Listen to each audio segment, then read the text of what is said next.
ایک اور حدیث میں سنن ترمذی کی ابو ہریرہ رضی اللہ عنہ روایت کرتے ہیں، میں نے رسول صلی اللہ علیہ وسلم کو فرماتے سنا، خبردار الا ان الدنیا ملعون، دنیا ملعون ہے، لعنت زدہ ہے، جو کچھ اس میں ہے وہ بھی ملعون ہے، جو کچھ دنیا میں ہے وہ بھی لعنت زدہ ہے۔ اب لعنت سے خالی کون سی چیز ہے؟ سوائے ذکر خداوندی، اللہ تعالیٰ کی یاد کے، اللہ تعالیٰ کی اطاعت کے، ساری چیزیں ملعون ہیں۔ بات سمجھ آ رہی؟ الا ان الدنیا ملعون، اور جو کچھ اس میں ہے وہ بھی ملعون ہے۔ اللہ تعالیٰ دیکھیں قرآن میں بتا رہے فتنہ ہے، آزمائش ہے، حدیث میں نبی صلی اللہ علیہ وسلم بتا رہے کہ لعنت زدہ ہے، ملعون ہے، پھر بھی ہم کتنا چاہ رہے ہیں نا ان چیزوں کو، آئے مجھے وہ چاہیے وہ چیز۔ ہاں، اب یہاں پہ لعنت سے بچی ہوئی چیز اللہ کا ذکر ہے، اللہ کی خوشنودی حاصل کرنا، اللہ تعالیٰ کی اطاعت، اور وہ چیز جس کو اللہ تعالیٰ محبوب رکھے۔ عالم اور علم حاصل کرنے والا، ان سے بیٹر کوئی نہیں ہے۔ علم اور علم حاصل کرنے والا اور عالم، ان چیزوں کے علاوہ باقی ساری چیزیں ملعون ہیں۔ دنیا کے بارے میں اللہ تعالیٰ کیا بتا رہے قرآن میں؟ جگہ جگہ پر دنیا کھیل تماشا، دنیا دھوکے کی جگہ، دنیا فانی، دنیا کا فائدہ وقتی، یہ حیثیت ہے دنیا کی، دنیا کے مال کی، دنیا کی چیزوں کی، جس کے پیچھے ہم پڑھ کے اپنے آپ کو پاگل قرار دے رہے ہیں۔ ترمذی کی روایت ہے، حدیث حسن صحیح، رسول صلی اللہ علیہ وسلم نے فرمایا، دو بھوکے بھیڑیے جن کو بھیڑوں میں چھوڑ دیا جائے تو وہ اتنی تباہی نہیں مچاتے جتنی تباہی مال و جاہ دنیا کی محبت انسان کے دین میں مچاتی ہے۔ ہمارے اندر دین ہے، اللہ تعالیٰ کا تقوی ہے، اس تقوی میں ہے نا، کبھی دیکھا آپ لوگوں نے اینیملز جب آپس میں لڑتے ہیں اتنا دھواں دار فائٹنگ ہوتی ہے نا ان کے اندر، اور اوپر سے وہ بھوکے ہو، ان سے بھی زیادہ خطرناک اور ان سے بھی زیادہ تباہ شدہ دین میں ہمارے دنیا کی محبت پیدا کرتی ہے، مال و جاہ کی محبت پیدا کرتی ہے۔ اعلیٰ لیول کا مظاہرہ، محبت رکھو ہی مت، محبت کو نکال کے پھینک دو، جیسے نبی صلی اللہ علیہ وسلم نے ذری محبت اپنے دل میں نہیں رکھی ہے دنیا کی یا دنیا کی چیزوں کی، ہے نا۔ سورہ اسراء آیت 18 میں بتایا گیا، من کان یرید العاجلہ عجلنا لہ فیہا ما نشاء لمن نرید ثم جعلنا لہ جہنم یصلاھا مذموما مدحورا۔ جو لوگ طلبگار ہے صرف دنیا کے، ہم جلد دے دیتے ہیں اس کو دنیا میں سے جتنا وہ چاہتا ہے اور جسے چاہتا ہے۔ یہاں پہ شرط بھی اللہ تعالیٰ نے لگا دی، جتنا چاہتا ہے اور جسے چاہتا ہے، ہر ایک کو نہیں دوں گا، ہر ایک جو طلب کرے گا اس کو نہیں دوں گا، لیکن جسے میں چاہوں گا اور جتنا چاہوں گا میں دے دوں گا۔ پھر ہم مقدر کر دیتے ہیں اس کے لیے جہنم۔ صرف دنیا طلب کر رہے، دنیا طلب کرو، ٹھیک ہے، اگر اللہ چاہے تو مل سکتی ہے، نہ بھی مل سکتی ہے، جتنا اللہ چاہتا ہے اتنا ہی دے گا، لیکن جہنم اس کے لیے واقع ہو جاتی ہے، جہنم ضرور اس کے لیے لکھ دی جاتی ہے، اور تاپے گا وہ اسے اس حال میں کہ وہ مذمت کیا ہوا اور ٹھکرا دیا ہوگا۔ جہنم میں اس کو پنشمنٹ دیا جائے گا، اس پر مذمت کی جائے گی، ذلیل و خوار کر کے جہنم میں ڈال دیا جائے گا۔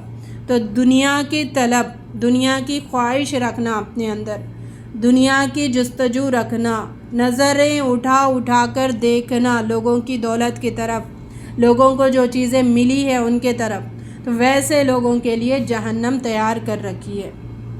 اب سوچ لے، جہنم چاہیے، اللہ کی رضا چاہیے۔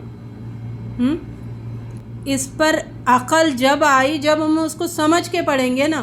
ہم ہر سال قرآنوں پہ قرآنیں ختم کرتے چلے جاتے ہیں، لیکن زندگی وہیں کا وہیں رہ جاتی ہے۔ کیوں؟ کیونکہ ہم نے اس کو سمجھ کے نہیں پڑھا ہوتا ہے نا، اس پر غور و فکر نہیں کیا ہوتا ہے، پھر زندگی بدلے گی نہیں۔ قرآن کا حق کیا ہے پتہ ہے؟ جو 5 حقوق ہے ان میں ایک ہے کہ جب آپ پڑھو تو آپ کے عمل میں قرآن دکھے، قرآن کا حق ادا کر رہے نہیں کر رہے، باقی 4 چیزوں کے ساتھ ساتھ ہم یہ دیکھیں کہ ہر آیت کے بدلے، جب ہمارا آیت سنتے ہیں تو اس کے بدلے کیا ہماری زندگی میں کچھ تبدیلی آ رہی ہے یا پھر اسی طریقے سے زندگی گزر رہی ہے۔ اس پر غور و فکر کرنا بہت ضروری ہے۔ زندگی چینج کرواتا ہے قرآن۔ نبی صلی اللہ علیہ وسلم کے اہل خانہ نے کبھی مسلسل 3 روز تک